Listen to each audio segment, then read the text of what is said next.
Not gonna freeze? So, I don't know yet. Okay, so thank you everybody for coming today. I'm really excited to share my research on towards making distributed systems trustless. So let me give you some context and motivation before I start. So in today's digital world, users rely on different kinds of online services which are deployed on distributed systems. And these services are often targeted with various kinds of attacks, which can be broadly categorized into three groups. Attacks that make users' data, attacks that leaks users' data, affecting its confidentiality.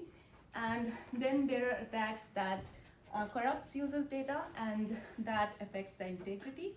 And then there are attacks that disrupt the service or data availability. Now, on top of that, service providers can also exploit users' data, which can raise significant privacy concerns. And to address that, several privacy regulation laws like GDPR, CCPA have been established. In this context, to ensure users' data privacy and security, there is a growing need of making distributed systems trustless. And by trustless, I mean that we want to eliminate the trust from any centralized authority like remote hosts or storage providers. Instead, we want to shift the trust towards many smart mechanisms like cryptographic techniques or secure algorithms or protocols.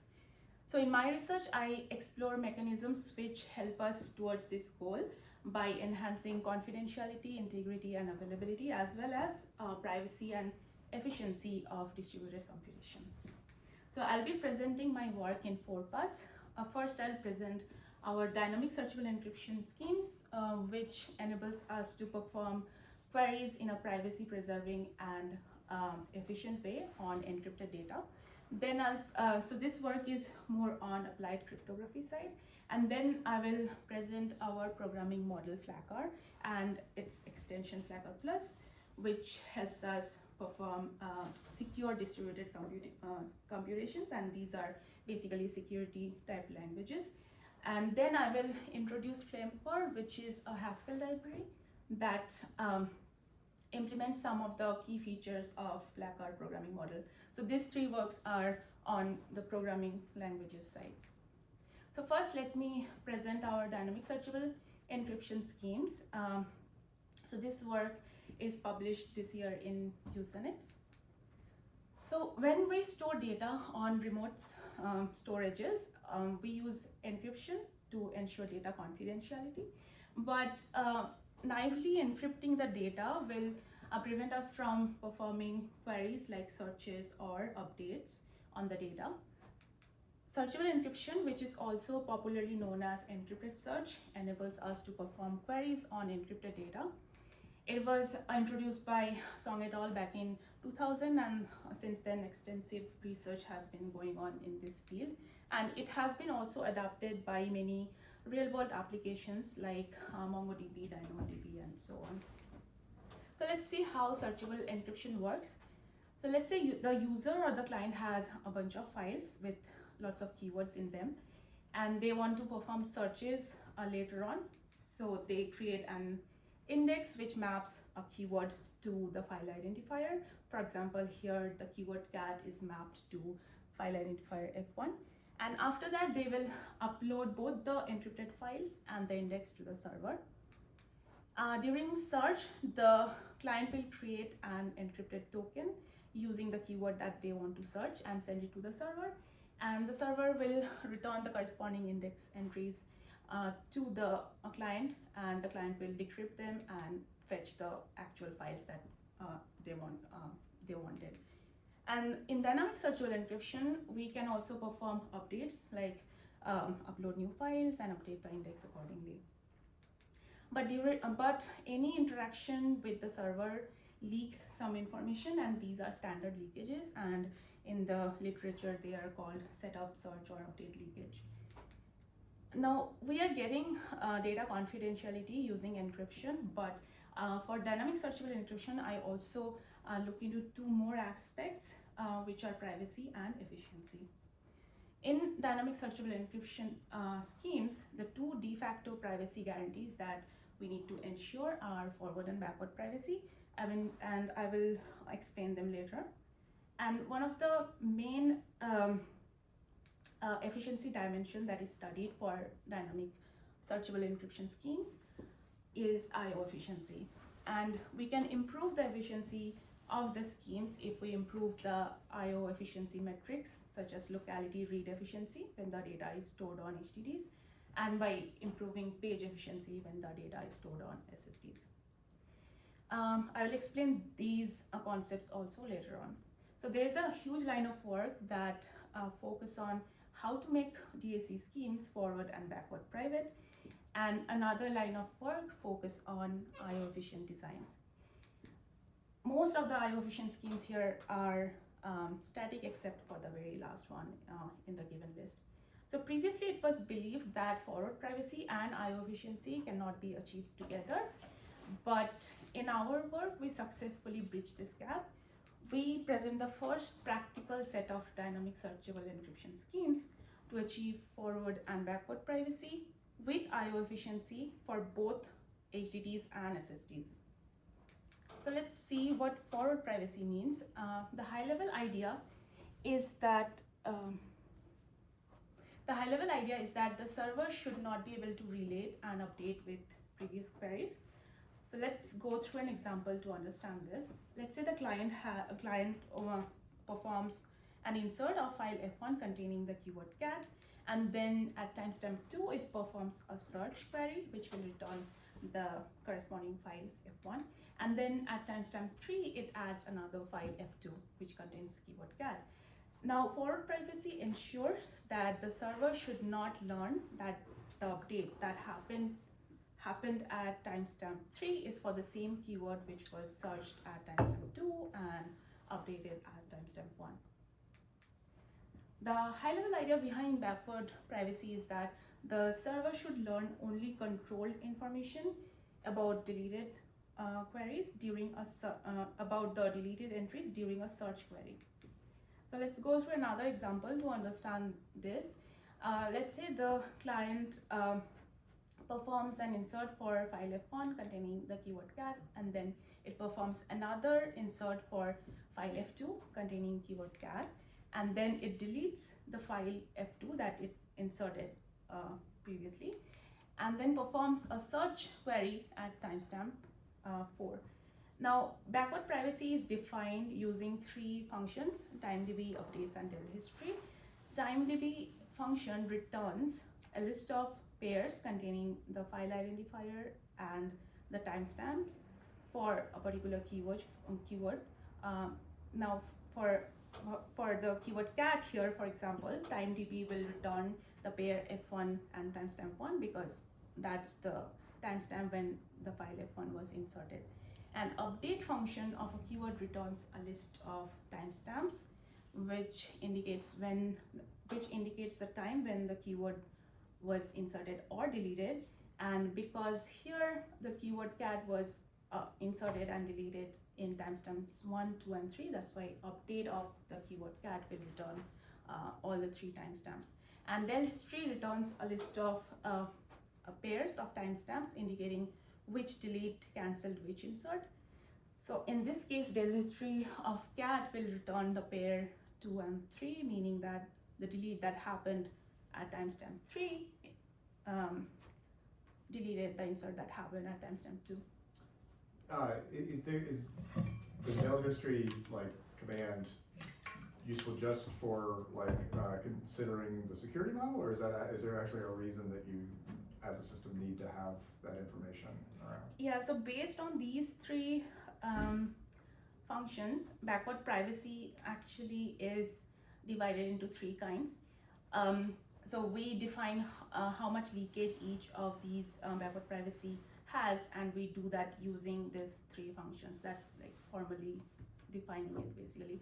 So backward privacy 1 will only reveal whatever timedb reveals, and then backward privacy 2 will reveal both timedb and updates, and backward privacy 3 reveals all three. So the leakage is more, and to define them, and to present them, we define these functions. So if you had a backward privacy 1 system, Mm-hmm. there's no reason to keep around like the ability to say what operation deleted which like cat entry, right? This is just a formal construction. So if It's not a feature of the database you're building to be able to say, give me the Dell history. Oh no, it's Okay. not the feature. It's It's just just, a formal used to one. formally define the Nice. leakages. Yeah.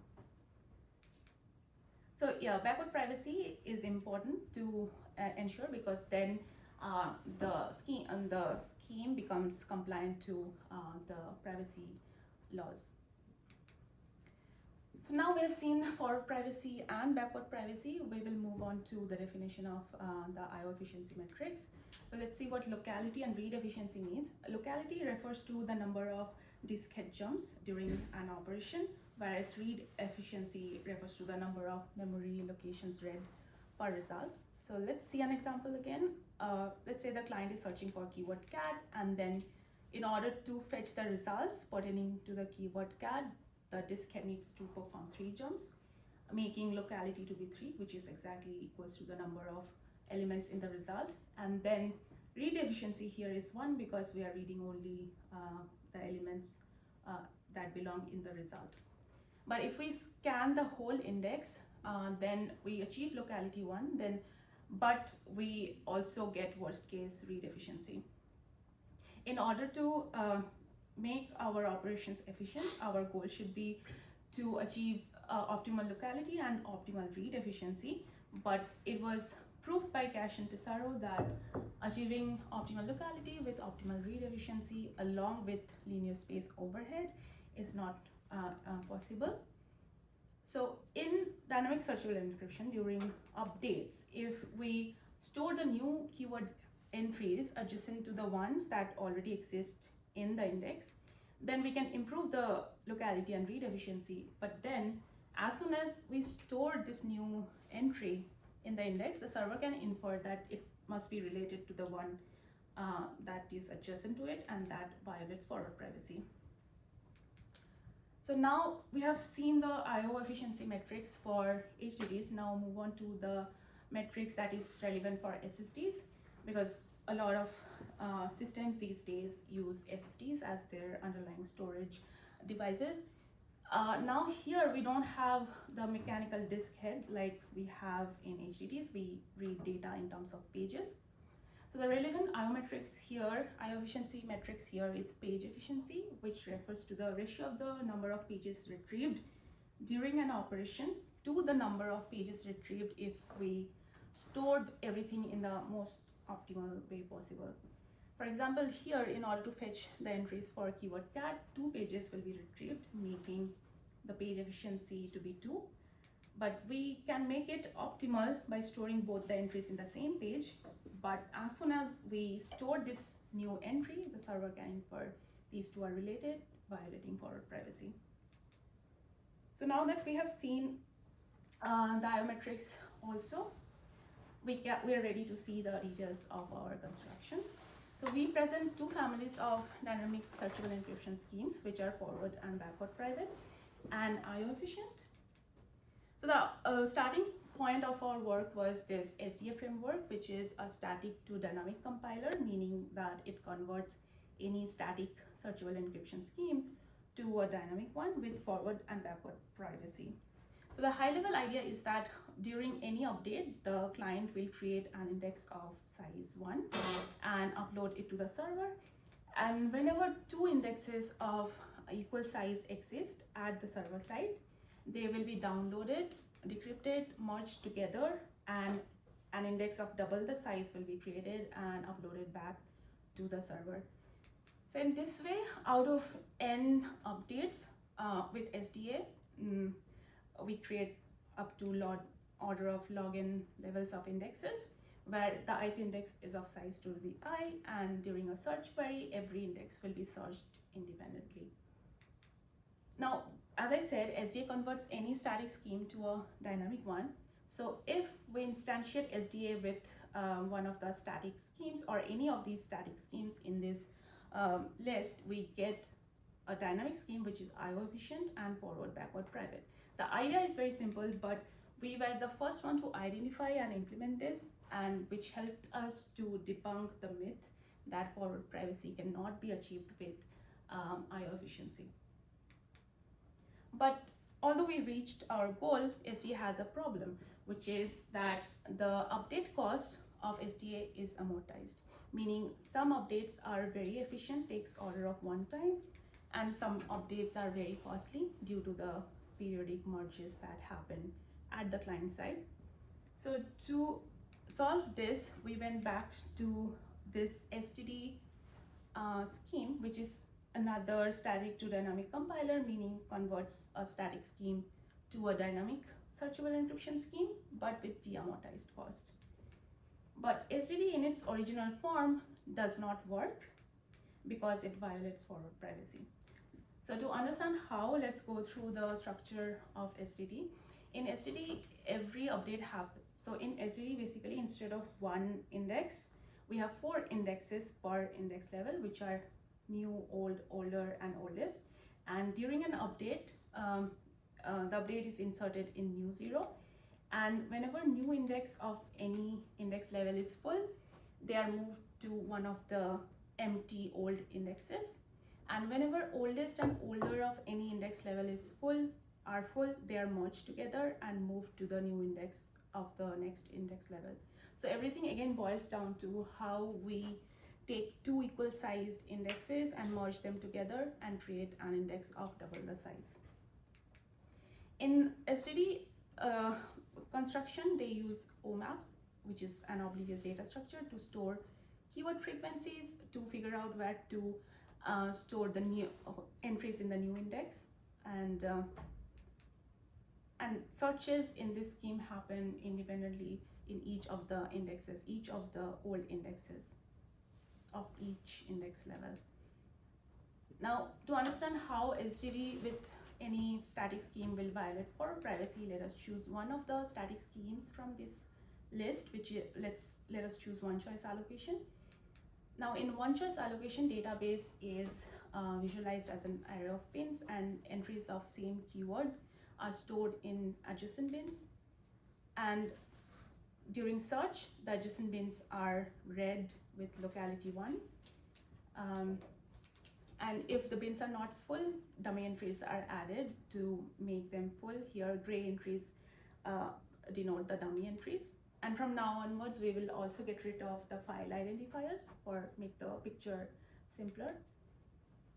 In one-choice allocation, like any other IO efficient schemes, the placement of the entries are a direct function of their values, unlike the STD scheme where the placements were pseudo-random. So if we follow the original STD scheme and move the elements 1 by 1 during the merge to the new index, and then the server can infer that these 2 entries, the second cat keyword, is related to the one that is already there in the second bin, and that will violate forward privacy. So to solve this, we replace the OMAPs with a new lighter weight protocol called oblivious merge. So along with the STD structure, our oblivious merge protocol gives us the dynamic searchable encryption scheme that is IO efficient and forward backward private, along with the amortized update cost. So now let's see, before that I use the oblivious term a lot. So let me say what that is. So we call a computation oblivious if the sequence of memory addresses accessed during the computation is independent of the actual values of the data stored in those locations. So our oblivious merge protocol is a set of oblivious computations, and because of that, it does not depend on the values of the data stored in those locations that are accessed during the process. Let's see the high-level detail, some high-level steps of how oblivious merge works. So first, everything from oldest and older indexes will be copied to a buffer, and then the buffer will be obliviously sorted using the lexicographic order of the keywords, and after that a bin tag will be added in for each of the elements. Then we add dummy entries up to each bin's maximum capacity, which is 3 here. So that's why we add 3 elements per bin, and that is because we do not want to reveal to the server how many real and how many dummy entries per bin has. And then we obliviously sort the buffer again, this time with respect to the bin tags, and then we linearly scan the buffer to tag the elements we want to discard. And we want to discard because now each bin is assigned more elements than they can contain. So here the elements are tagged with this red infinity. These are the elements we will be discarding. Another oblivious sort is performed, which pushes all the elements we want to discard at the end, and finally they are discarded. And then the rest of the elements are grouped into sets of 3 and moved to the new index, bins of the new index. So in this whole process, we are either performing oblivious sort or linear scan. Both of these operations do not reveal any information about the keywords values or their any relation between them or their quantity. This whole process is oblivious, and because of that, the total number of steps performed during the whole process is constant. So now if we divide that total number of steps with 2 to the I, which is the size of the index, then we get the amount of work we need to do during each update, and that is how we de-amortize the whole process. We implemented the static schemes from these 2 waivers, namely one-choice allocation, two-choice allocation, n-log-n, and several variants of them, and instantiated those with our LSTD framework. And we also performed several optimizations for each of these schemes. We did not implement most of the theoretical schemes, but we believe that with proper modification to the oblivious merge protocol, other schemes can also be instantiated with our LSTD framework. And we also tested our schemes with the original SDA-STD. So let's see some of the graphs. This is so here the green line is for the original STD, and the yellow line is LSTD instantiated with one choice. And the experiment was performed with 8 million records. For searching 10 to the power 5 results, as you can see, our yellow line, our scheme performs 63 times better on HTTP and 3.8 times on SSD, which is not a lot because one choice allocation is not suitable or the ideal one for SSDs, and that's why we instantiated LSTD with other schemes like n-log-n and variants of it. Here the black line is for LSTD instantiated with n-log-n, and here you can see even on SSD we have speed up of 190 times, whereas on HDDs the speed up is 340 times. With the same setup, we also did experiments with SDA, and SDA instantiated with our n-log-n scheme. SDA instantiated with n-log-n scheme, it performs more than 1,000 times better than the original SDA on HDDs, and for SSDs it's more than 300 times better. So to summarize, we present 2 families of dynamic searchable encryption schemes, which are forward and backward private and IO efficient, and we compared our schemes with the original SDA-STD schemes, and we found that for search time our schemes perform more than 1,000 times better on HDDs and more than 300 times better on SSDs. And because of better asymptotics, our schemes also perform better in RAM. And our experiments were done on several practical scenarios like variable result size, variable DB size, variable cache, and with both synthetic and real world data set. So with that, I will move on to my next work. So now I'll present FLAQR, which is a programming model that helps us write secure programs for quorum-based systems. Our paper on this work got Distinguished Paper Award back in 2022 in CSF. So let's see what quorum systems are. In quorum systems, data and computation is replicated onto multiple hosts so that if some of them go offline, we can still achieve availability. And malicious behavior in quorum systems is addressed with consensus mechanism, which also give us higher integrity over the results. So with replication and consensus, we achieve fault tolerance in quorum systems. And one of the most popular quorum systems is M by N majority quorum systems, where M out of N hosts need to be available and produce results. In this picture, we see a 2 by 3 majority quorum system consisting of 3 quorums, AB, BC, and AC.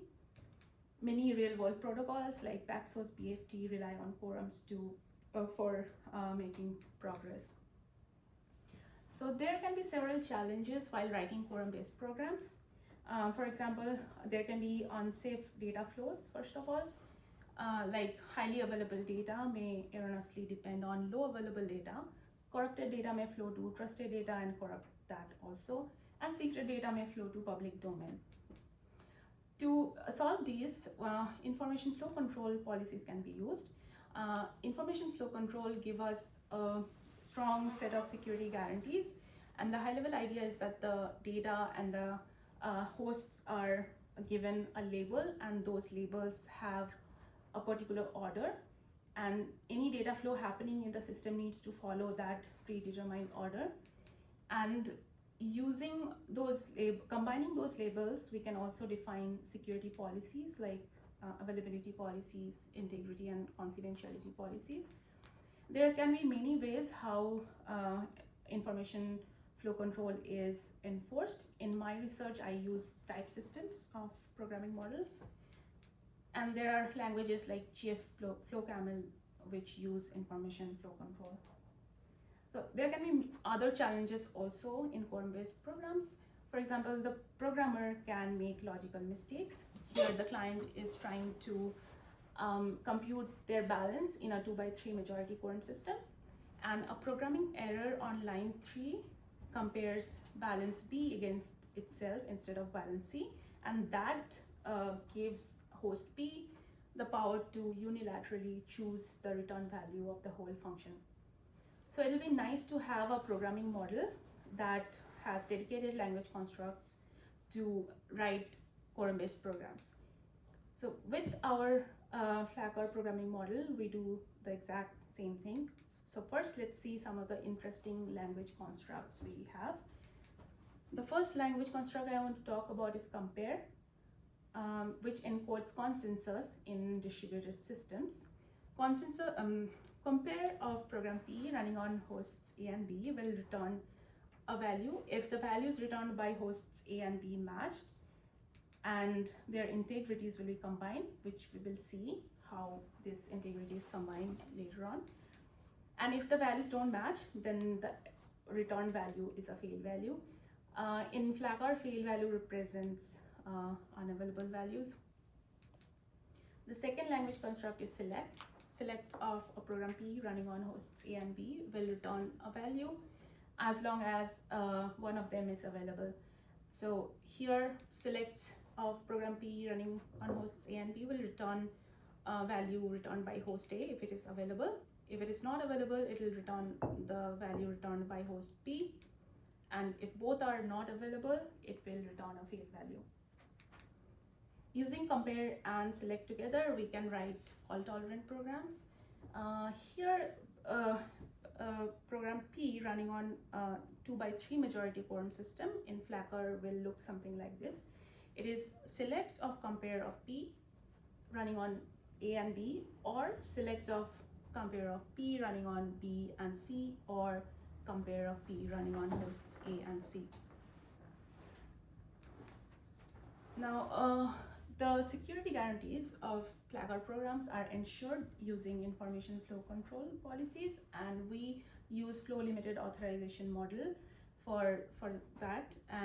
But Flow-Limited Authorization Model did not have support for availability policies, which we added. Now, a security policy which is specified in the program type indicates how secure the program or the outcome of the program is. Availability policy indicates who must be available in order to produce the outcome. Confidentiality policy indicates who can read the outcome or the result. And integrity policy indicates who can influence the outcome. So let us see how these policies look like with respect to our compare and select language constructs. So as we saw before, that compare of a program will return a value as long as both the values are available and have matching result. So if one of them becomes unavailable, then the result becomes unavailable, which means that each of these hosts can unilaterally fail the end result, making the availability of the whole result lower than each of them. That's why we represent that using A or B. And for select, the end result is available as long as one of the hosts is available, making the overall availability higher than each of these hosts. So that's why we that's why the availability policy of the end result is A and B. For confidentiality, the end result of the compare, like whoever reads it should be able to read both A's and B's data, and that's why the confidentiality policy of the end result is A and B. For select, the end result is coming from one of the hosts, but until we run the program, we do not know which host will be producing the result. So that's why whoever reads this result should be able to read both A's and B's data, and that's why the confidentiality policy is A and B for select as well. For integrity, things are a bit interesting. I already mentioned that the end result of a compare is a value when A and B has matching results and their integrities are combined. But if we represent that integrity using the policy A and B, that will be wrong, because A and B has higher integrity than each of A and B, and this principle can also act on behalf of both A and B. But we want to represent the fact that the end result is coming from a consensus round between A and B, and for that we had to introduce a new binary operator which we call partial AND. A partial AND B, this integrity policy on a value means that A and B had agreement over that value. For select, the result is either coming from A or from B. It never comes from both. But if we represent that integrity using A or B, that is again wrong, because the end result has integrity of either A or B, and A binary or B has lower integrity than both A and B. So here again we had to introduce another new binary operator which we call partial OR. A partial OR B integrity policy means that the integrity is at most one of A or B. Using these policies, we can define policies for a program running on running on 2x3 majority quorum system. So here the confidentiality policy of the program running on this 2x3 majority quorum system will be the simpler version of confidentiality policy would be conjunction of A, B, and C. For availability, it will be conjunction of the availability each of the quorums have, and for integrity, it will be partial OR of the integrity policy each of the quorum offers. So now we have new binary operators which help us represent the integrity policies in the presence of replication and consensus, and FLAQR also has type system that helps us enforce the security policies that are specified in the program types. We also have several interesting results and formalizations in the paper, like attacker set, faulty sets, blame semantics, valid quorum types. All of this help us prove our security theorems. So security of FLAQR theorems are proved in terms of non-interference theorem. For confidentiality and integrity, the idea is same as that of any traditional IFC-based systems. That is, we prove that if we run two well-typed FLAQR program with equivalent low inputs, then the output will also be low equivalent. We do not consider fail values in our confidentiality and integrity theorems because these theorems are failure insensitive, but we consider the fail values in our availability non-interference theorem, which proves that if we run a well-typed FLAQR program with a low available input twice, then if one run produces non-fail value, then the other run will also produce non-fail value. So here with availability non-interference, we cannot differentiate a program where every run produces a fail value, and that behavior is expected because with this theorem we are more interested in knowing the availability failures that the attacker can control. Because of that, we also prove another theorem called liveness theorem. Here we prove, and this theorem is for majority quorum systems. Here we prove that if a well-typed FLAQR program running on an m by n majority quorum system fails, then more than n minus m hosts are faulty. And with this theorem, we can further constrain where failures can occur for structured quorum systems. So with that, I will move on to my third part. So here I'll present FLAQR Plus, which is an extension of the FLAQR language with secret sharing language abstractions. And the results of this work is published in JCS last year. So secret sharing, a secret is divided into m shares. Out of those m shares, n shares. Out of those n shares, m shares are required to reconstruct the secret back. Here we achieve confidentiality because lesser than m shares will not reveal anything to anybody, but we can also reconstruct the secret back if we have lesser than, if all the shares are not available. So we achieve availability. And many methods like MPC, key management services use secret sharing as their underlying technique. So let me give you an example to highlight the motivation behind this work. Let's say Bob has a secret which he wants to keep a backup of, so he creates two secret shares and sends them to hosts A and B. Later on, Alice fetches both the shares and combines them and get the secret back. So here many things can go wrong. First of all, hosts A and B can send wrong shares back or some old share back to Alice. The programmer can make mistakes, like they can flip the order in the combined statement or use the same share. So here we characterize all these problems as information flow problems and solve them using information flow labels. So basically we have these labels L and R, which we use to tag the secrets. This L and R are new confidentiality labels which do not exist anywhere else and are solely used for creating secret shares. But we also want to distinguish between the shares which are created in two different runs of a split, even if the underlying secret is same.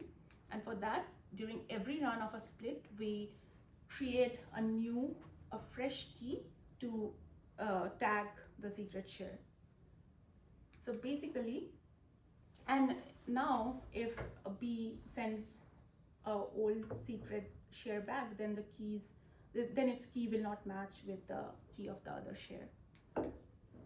So basically, split of S will return two shares tagged with a key freshly generated during runtime and with the L and R confidentiality labels. And combine of two shares will return the secret back if the underlying secrets match and the keys also match. Otherwise, it will return a fail value. And this is the semantics for 2x2 secret sharing. We can extend it for m/n secret sharing as well. For example, now split of a secret will return S shares instead of 2. And to reconstruct the secret, we have to run n choose m. We have to run the combine statement with n choose m combinations of the shares and select one of the non-fail values.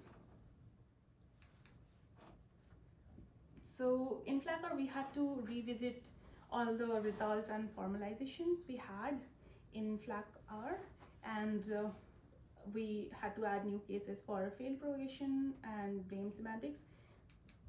So I did not talk about these before, so let's briefly see what they are.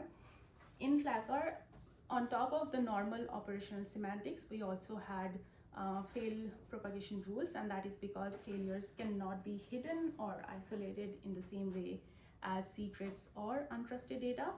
They propagate and can make the whole term a fail term, which is basically making everything unavailable. So to represent that behavior of failures, we had this fail propagation rule set. Now, because in FLAQR we have new syntaxes, we had to add new cases in the fail propagation rule. In FLAQR, the only place where a failure could generate was in compare statement, and we had our blame semantics to add the principles that caused failures in a set called blame set. Now in FLAQR Plus, we have a new source of failure in the combine statement because of the mismatching shares. So we had to extend our blame semantics as well with a new case. Here we are adding the PC that is responsible for performing the combine statement in the blame set when a failure happens.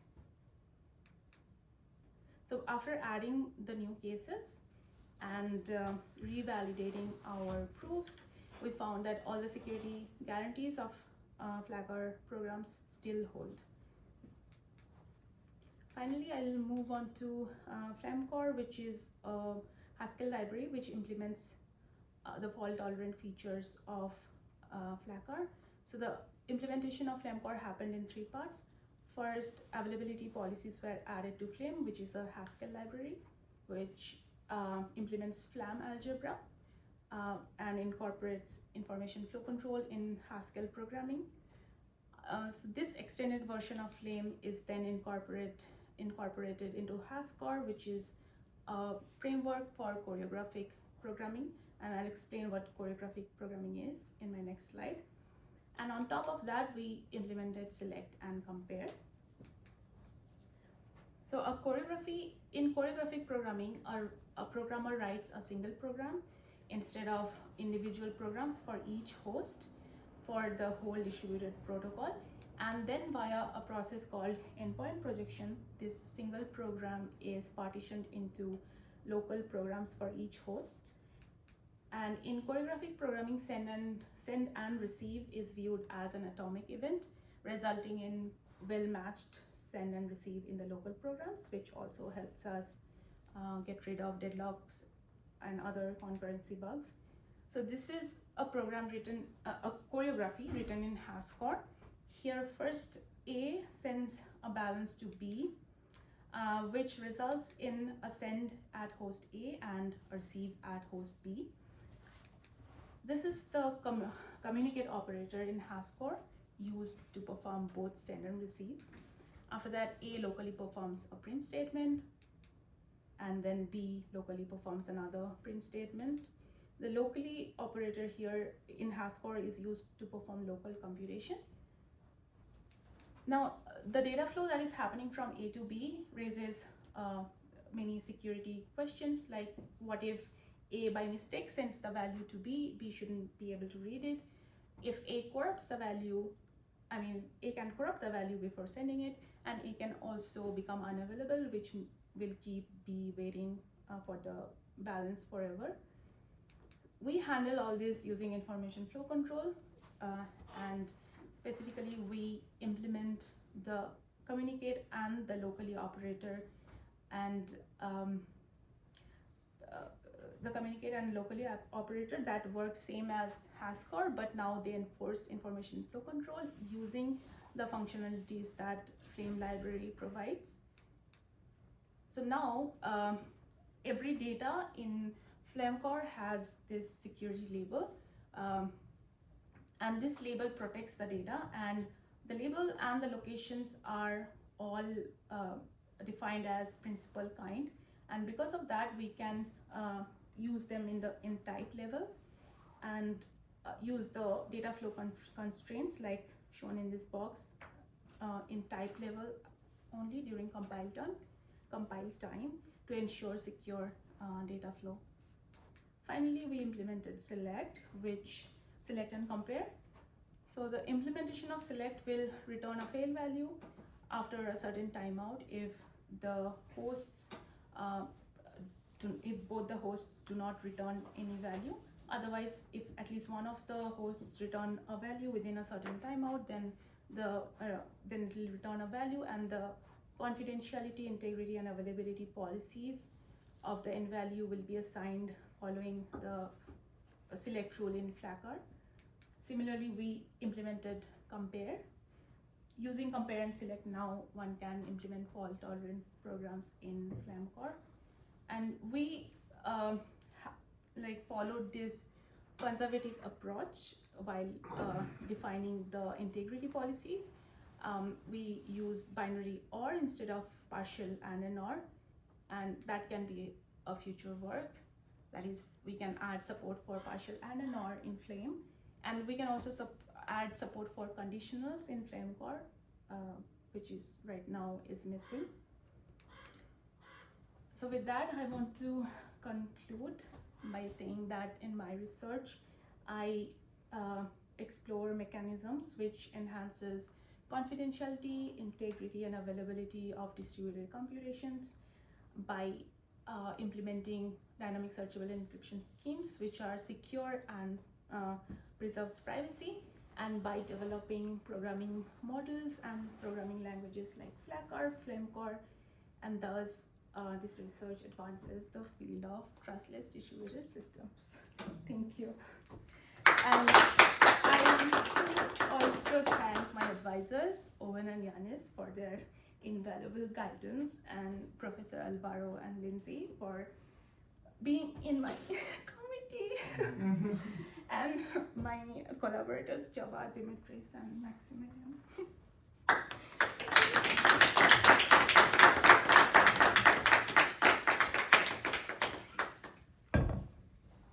So are there any questions from the audience? Or on Zoom? So typically the way we do this is we'll have some questions now, and then we'll ask the people not on Priyanka's committee to leave. We'll grill Priyanka for a little while, ask her to leave. We'll discuss. We may postpone that part since Lindsay's gone. Lindsay's here. Did Lindsay make it? Yeah. Lindsay, are you there?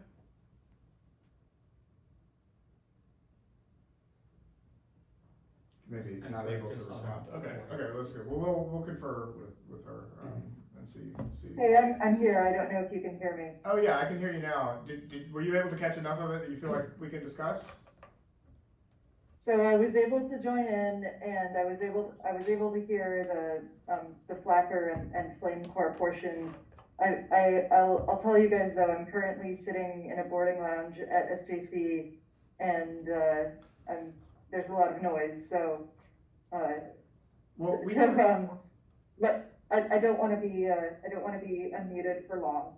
Yeah. Well, how about we postpone the conference part until you are in a more stable location, and then we can, come to the final conclusion then, if Priyanka can handle the suspense for that. Does that sound good to you, Lindsay? That sounds good. Thank you so much for accommodating me. This is Yeah, all No worries, no worries. very unplanned. No worries. All right, so any questions before we? I do have like one question. So like since like algorithm is here, like you have like 2 out of the 3 votes like still successful, like positive votes, like We still, could cut, you were saying like, could we have like an unofficial result? yes, like Just for to put Priyanka, her like, out of her misery? Yes. Yes. Yeah, I think that seems worth it, yeah. And then we'll get like full feedback for the document, like just for, the rest of, if Lindsay is okay with that. Yeah. Does that sound okay, Lindsay? Did you catch that? Sounds good, yeah. Okay, great. Cool. Well, so any questions? There's a Oh, there's one-on-one? yeah. Oh, I had a quick question. How would how could this apply to Byzantine fault tolerance issues, like when multiple bad actors exist and whatnot? Yeah, you mean which specific work? You mean how can we how we can incorporate BFT based programs in FLAQR? Yeah. Yeah, so we do have we do consider malicious behavior, and I guess in BFT we have malicious behavior and as well as crash faults, is it? Mm-hmm. Yeah, we do handle both with our availability and integrity policies. So I guess it can be implementable in BFT. You even sketched out an implementation of the leader of. Yeah, we did BFT. Yeah. Programming wise, we can implement BFT based programs also in FLAQR because we can handle both crash faults and Byzantine faults. If that answers your question. Yeah. Thank you. Okay, thank you for the question. So I actually have a question about the first one. Okay. Do you support deletes in your What? scheme? Yeah, we support deletes, but we add cancellation tuples instead of deleting the tuple from the index. Yeah. So like a dummy tuple. Yeah, dummy means when the delete Oh, okay. happens, you add a tuple, but when you search, you fetch everything and then filter out the deleted one and only get back the files for the undeleted ones. Okay, so the index would only grow basically. Right now, yeah.